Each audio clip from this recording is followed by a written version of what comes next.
ಯಾವುದೋ ಒಂದು ಪುಟಗೋಸಿ ಸ್ವಾಮಿ ಇವತ್ತು ಚಾನೆಲ್ ನಲ್ಲಿ ಕೂತ್ಕೊಂಡು ಮಾತಾಡ್ತದೆ. ಇಂದಿರಾ ಗಾಂಧಿ ಅವತ್ತು 71ರಲ್ಲಿ ಬಾಂಗ್ಲಾವನ್ನ ಪ್ರತ್ಯೇಕಗೊಳಿಸಿ ಒಂದು ವೀರ ಮಾತೆ, ವೀರ ಶೂರ ಧೀರೆ ಅಂತ ಆಗ್ಲಿಲ್ವೇ? ಅಟಲ್ ಬಿಹಾರಿ ವಾಜಪೇಯಿ ಅವರೇ ದುರ್ಗೆ ಅಂತಂದ್ರು. ಇವರನ್ನ ನಾವು ಯಾವ್ಯಾವುದೋ ಶಿವಾಜಿಗೆಲ್ಲ ಹೋಲಿಸಿದ್ರು. ಇವರು ಎಲ್ಲ ಮಣ್ಣಿನಲ್ಲಿ ಮಣ್ಣು ಹಾಕಿಸ್ತೇವೆ ಅನ್ನೋದೇನಕ್ಕೆ ಚುನಾವಣೆ ಭಾಷಣವಾ? ಏನು ಆಗ್ತಿತ್ತು? ಮುಂದುವರಿಬೇಕಾಗಿತ್ತು. ಟ್ರಂಪ್ ಏನ್ ನಮ್ಮ ದೊಡ್ಡಪ್ಪನ ಚಿಕ್ಕಪ್ಪನ? ಟ್ರಂಪ್ನ ಮಾತು ಯಾಕೆ ಕೇಳಬೇಕಿತ್ತು? ಹೋಗಿ ಹೊಡೆಬೇಕಿತ್ತು, ಪಾಕಿಸ್ತಾನ ನಾಶ ಮಾಡಬೇಕಿತ್ತು, ಪಾಕಿಸ್ತಾನವನ್ನು ತುಂಡು ಮಾಡಬೇಕಿತ್ತು, POKನ ತಗೊಬಂದು ಮನೆಯೊಳಗೆ ಇಟ್ಕೋಬೇಕಿತ್ತು.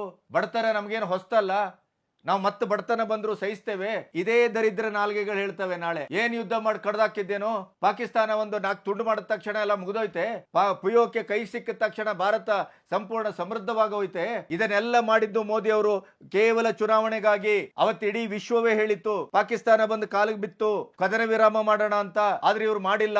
ಯಾಕೆ ಹೇಳಿ? ಇವರಿಗೆ ಯುದ್ಧ ಮಾಡಿ ಪೌರುಷ 56 ಇಂಚು ತೋರಿಸ್ಬೇಕು. ಮತ್ತೆ ನಾಳೆ ಈ ಚುನಾವಣೆಯಲ್ಲಿ ನಾನು ನೋಡಿ ಪಾಕಿಸ್ತಾನವನ್ನು ಹೊಡೆದಿದ್ದೇನೆ ಅಂತ ಹೇಳಬೇಕು. ಈ ಥರ ಮಾಡಲಿಕ್ಕೆ ಅವರು ಯುದ್ಧ ಮಾಡಿ ಇಡೀ ದೇಶದ ಆರ್ಥಿಕತೆಯನ್ನು ಹಾಳು ಮಾಡಿದರು. ನಮಗೆ ಪೆಟ್ರೋಲ್ ರೇಟ್ ಜಾಸ್ತಿ, ದಿನಸಿ ರೇಟ್ ಜಾಸ್ತಿ, ಇನ್ನೊಂದು ಜಾಸ್ತಿ, ಮಗದೊಂದು ಜಾಸ್ತಿ. ಇದೇ ನಾಲ್ಗೆಗಳು ಬೊಗಳ್ತವೆ.